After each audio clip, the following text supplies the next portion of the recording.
ओ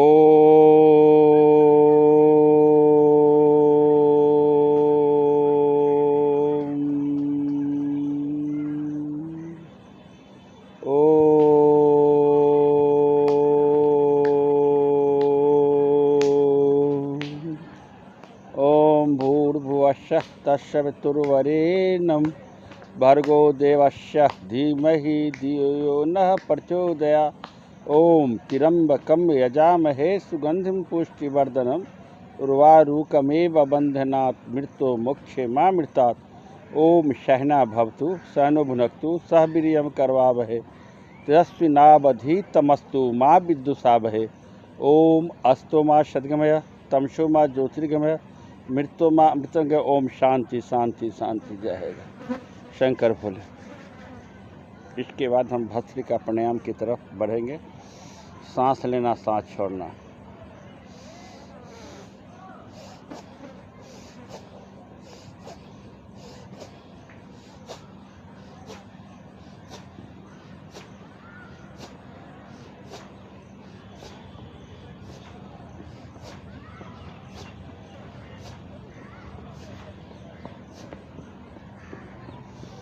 सांस लेते रहिए, सांस को छोड़ते रहिए। जितना देर सांस लेने में लगे उतना सांस छोड़ने में लगे। सांस लिया जाए।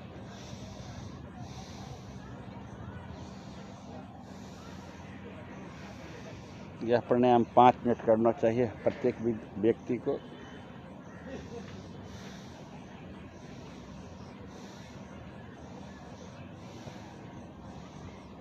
दिमाग एकाग्रचित करके जीवन में अद्भुत लाभ होता है इस प्राणायाम से। क्या है, ऑक्सीजन को लेते हैं और कार्बन डाइऑक्साइड को छोड़ते हैं। सेल का भोजन क्या है? ऑक्सीजन।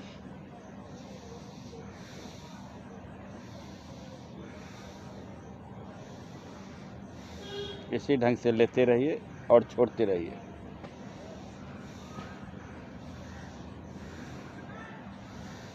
यह क्रिया को 5 मिनट तक करना चाहिए व्यक्ति को।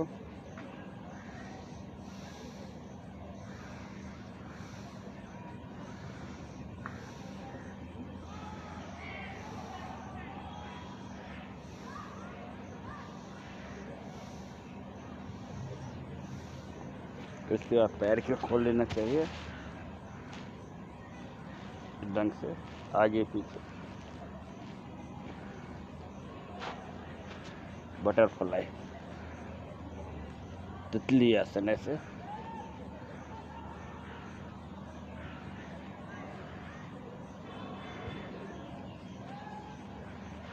फिर ऐसे, फिर इस पैर से ऐसे। घुटने में कभी भी दर्द नहीं होगा। जब अधिक उम्र में होइएगा तो कभी दर्द नहीं।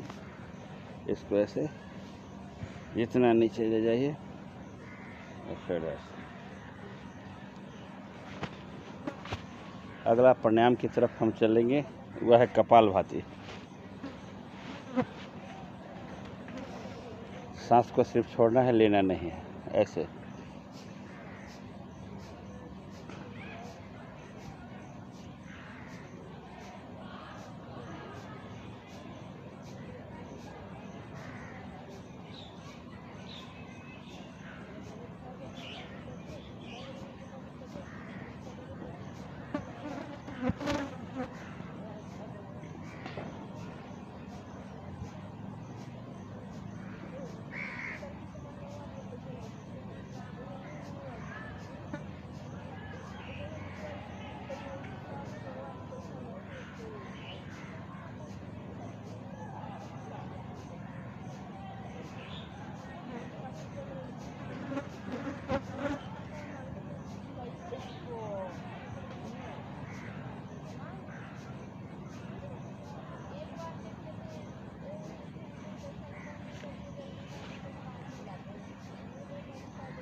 इस प्राणायाम को करने से चेहरा में एकदम ग्लेजिंग आती है। फेयर एंड लवली लगाने की कोई आवश्यकता नहीं।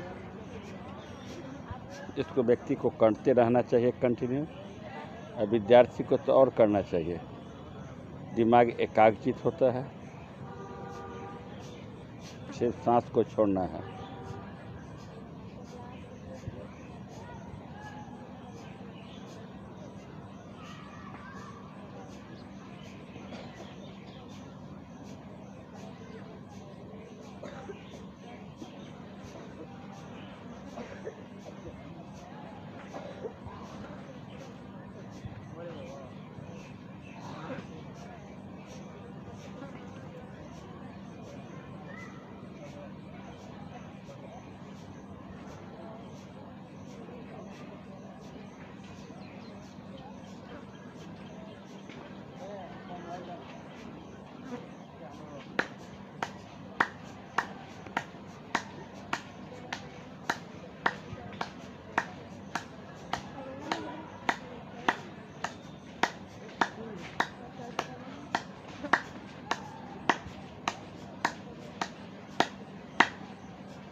इस प्राणायाम करने के बाद छोटी मोटी बीमारियां तो दूर होती है, यहाँ तक कि कैंसर का भी कंट्रोल किया जा सकता है, जो फर्स्ट स्टेज में है। मैं इसका उदाहरण हूँ।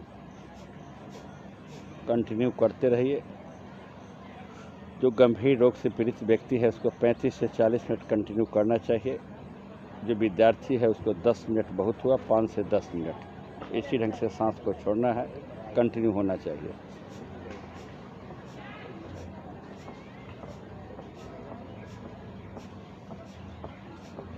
जीवन का अद्भुत प्राणायाम।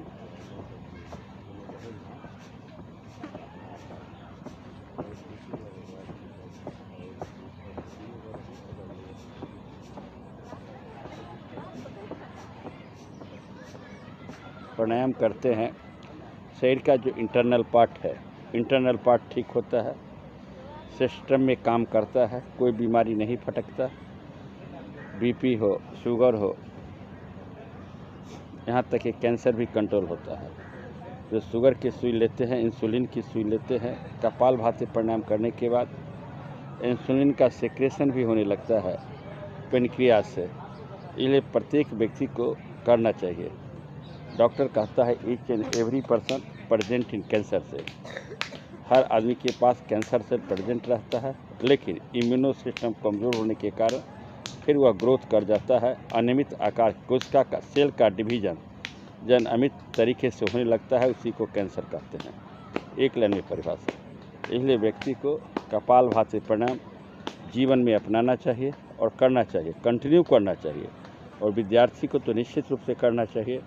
IQ बढ़ता है, IQ बढ़ने के साथ साथ उसका सोचने की क्षमता बढ़ता है, क्वेश्चन की एनालिसिस करने की क्षमता बढ़ेगा, परीक्षा हॉल में कोई भी दिक्कत नहीं होगी।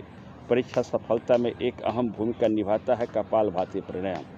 इसी ढंग से करना चाहिए, कंटिन्यू करते रहिए, प्रभु के भजन गाते रहिए।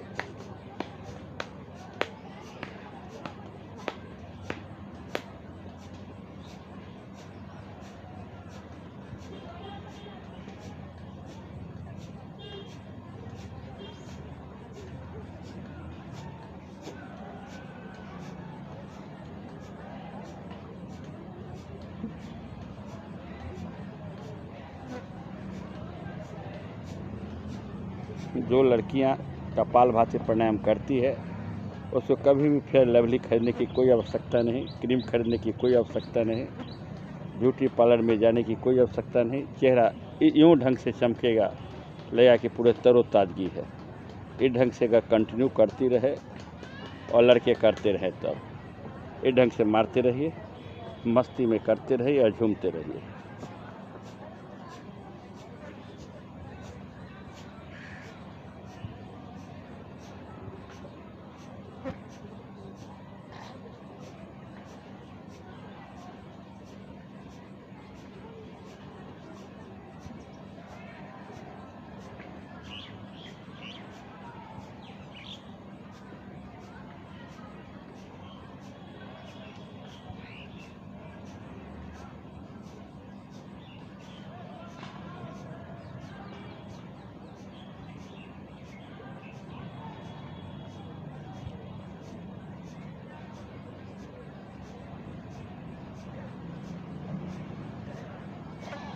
मैं प्रत्येक दिन इस प्राणायाम को 40 से 45 मिनट कंटिन्यू कर लेता हूँ।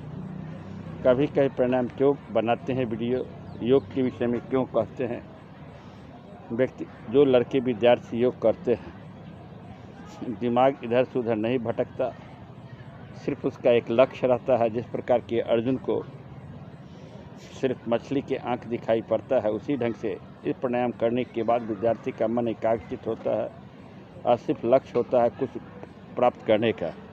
यही है आपको कपालभाति प्राणायाम। कपालभाति प्राणायाम जीवन का एक अद्भुत प्राणायाम है जी। जीवन तो बदलता ही है, व्यक्ति को जीवन जीने की शैली भी बदलता है, विचार भी बदलता है। और विचार बदलने के बाद कभी भी मन में गुस्सा नहीं आती, तनाव नहीं आता, चिड़चिड़ा स्वभाव नहीं होता। व्यक्ति को जब चिड़चिड़ा स्वभाव नहीं होता, तनाव नहीं होता, मन में गुस्सा नहीं होता, व्यक्ति कुछ भी कर सकता है। कलाम की उस पंक्ति को याद रखना चाहिए। कलाम ने क्या कहा था? जीवन के लक्ष्य हमेशा ऊंचा रखना चाहिए। तो जीवन के लक्ष्य, गीता मुस्लिम होते हुए भी गीता उनके पास कंठस्थ याद था। गीता को अध्ययन करते थे। उसी ढंग से हर व्यक्ति को प्राणायाम करना चाहिए। करते रहिए। जीवन का ये अद्भुत प्राणायाम, अद्भुत प्राणायाम।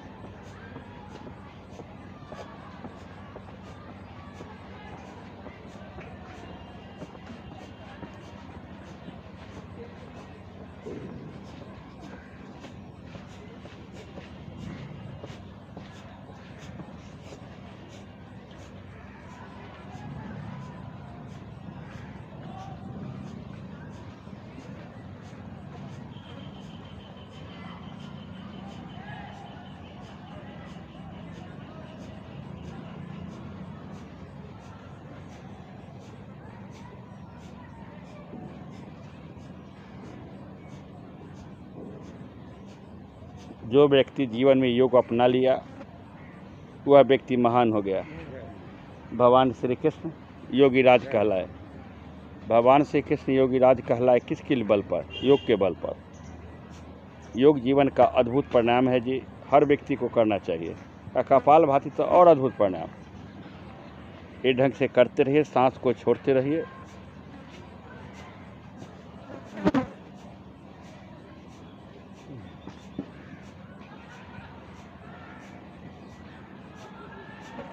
बड़े बड़े ऋषि तपस्वी प्राणायाम करके ही ईश्वर के मार्ग को प्राप्त किया है।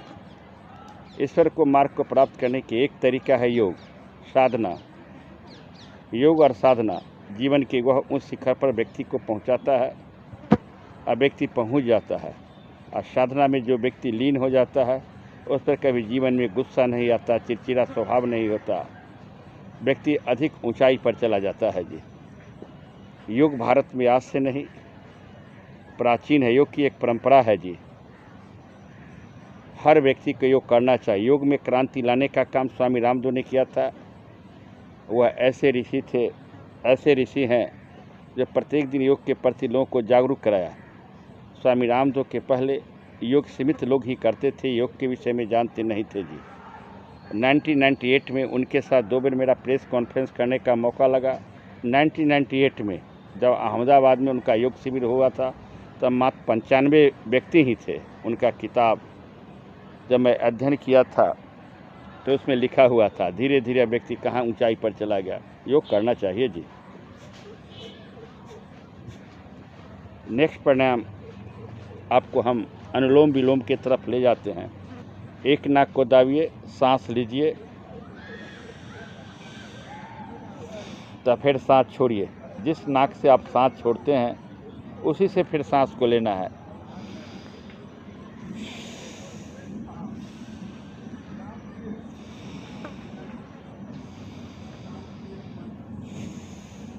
जीवन क्या है? सांसों पर टिका हुआ है जी। सांस जिस ढंग से बंद हो जाता है, जीवन उस ढंग से समाप्त हो जाता है जी।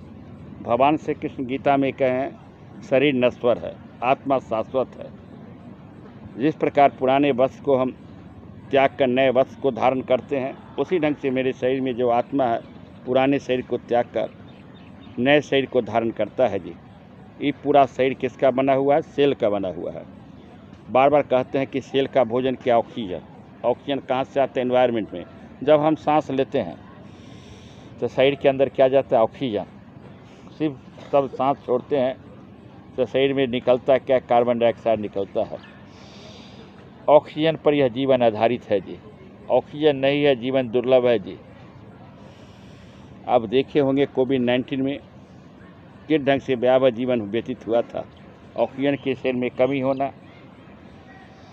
व्यक्ति ऑक्सीजन चढ़ाता था जी। प्रकृति ने अद्भुत चीज़ दिया है। वातावरण में जब मानव की उत्पत्ति हुई तब मानव की उत्पत्ति से पहले पृथ्वी पर जब मानव आया उससे पहले सब कुछ हो गया था जी। पहाड़ बन गया था, जल आ गया था, वनस्पति आ गई थी, पेड़ पौधे आ गए थे, तब मानव की उत्पत्ति हुई। भगवान कितने अद्भुत हैं जी। सब कुछ अर्जन करके तब मानव को पृथ्वी पर भेजे। अब मानव इसका किस ढंग से दुरुपयोग कर रहा है आप देखते ही हैं। इसलिए पर्यावरण की सुरक्षा करना और पर्यावरण के प्रति सजग होना हम लोग का कर्तव्य है जी। इसलिए प्रत्येक आदमी को, जो विद्यार्थी हैं और जो मेरी बात को सुनेंगे, वो पर्यावरण के प्रति तो कॉन्शस होना ही चाहिए जी। प्लांट्स तो पौधे लगाना चाहिए जी। कहता है एक प्लांट्स लगाने के बाद हर व्यक्ति को जीवन में कम से कम 5-10 प्लांट पौधे लगाना चाहिए, जो कितना व्यक्ति को ऑक्सीजन देता है जी। ये सबसे बड़ा पुण्य का काम है। वृक्षारोपण अगर मेरे कहा जाए सबसे बड़ा पुण्य का काम है। भगवान से किस कहते हैं, वृक्षों में मैं निवास करता हूँ तो पीपल में निवास करता हूँ। आज भी पीपल की पूजा की जाती है वैदिक काल से। कुछ ऐसे वृक्ष हैं जिनको हम बहुत पूजा करते, बरगद हो, पीपल हो, हम आज भी पूजनीय है पूजा के। तुलसी का पौधा दिन रात ऑक्सीजन देता है जी। नीम का पेड़ दिन रात ऑक्सीजन देता है जी। वह कितना अच्छा चीज़ है जी। औषधि भी है और वेद में कहा गया है कि जितने भी प्लांट्स हैं सबका कुछ न कुछ क्वालिटी है। बिना क्वालिटी के प्लांट्स नहीं है। कोई भी प्लांट्स को अध्ययन लीजिए। बायोलॉजी में फादर ऑफ द बॉटनी थियोफ्रेटस को कहा जाता है। ऐसी स्थिति में तुलसी का प्लांट हो, नीम का प्लांट हो। नीम का तो अमेरिका पेटेंट भी कराया है जी।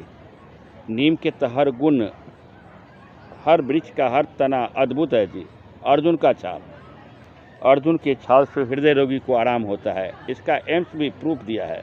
तो दिल्ली एम्स है भारत की प्रतिष्ठित संस्थान, जहाँ लोग इलाज कराने आते हैं। विदेश के भी लोग वहाँ पर इलाज कराने आते हैं। उससे अर्जुन के छाल के विषय में बोला, उसका आर्टिकल मैंने पढ़ा था। अर्जुन के छाल से आपका हार्ट पेशेंट भी ठीक हो, हार्ट रोगी के आरामदायक होता है जी। ठीक नहीं, उसके रिलैक्स महसूस होता है जी। जीवन में प्राणायाम करते रहिए और जीवन को मस्ती से जीते रहिए। यही जीवन है व्यक्ति का। सांस को लेना, सांस को छोड़ना, ये हुआ अनुलोम विलोम। फिर आगे प्राणायाम को बढ़ते हैं भ्रामरी और उद्गीत की तरफ। दोनों को कान को मुनिए, इस ढंग से आँख पर लगाइए, ओम का उच्चारण कीजिए। भ्रामरी जैसा गुनगुनाइए पहले।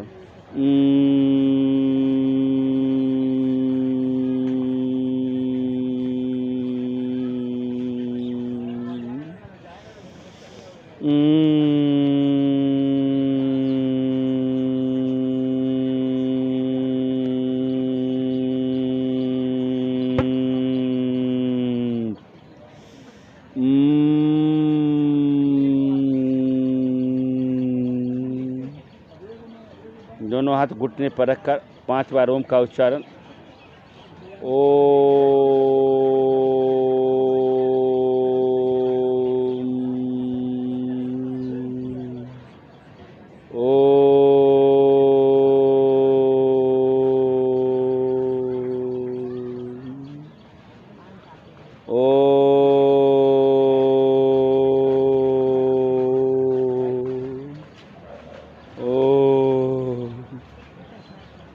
एक 2 मिनट मौन रहना चाहिए व्यक्ति को, एकदम शांत।